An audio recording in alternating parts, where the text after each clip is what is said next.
recycle bin and the recycle bin folders, even though they were empty. The sectors had been erased and overwritten in 2016 folder, rendering the files corrupted, but the metadata was still there. So you could say, okay, this is what was on there. How they want to handle it, that's up to them. So then, I found these kind of files, PDFs, different types of PDFs that the guy had deleted. There was a username, a user profile, which was deleted down here back in 2012. The scan revealed raw data, and again, we can get raw data back too.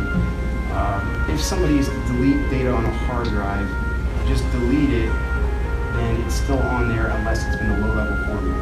If it's a low-level format, like a DOD format, it's gone. It's gone for good.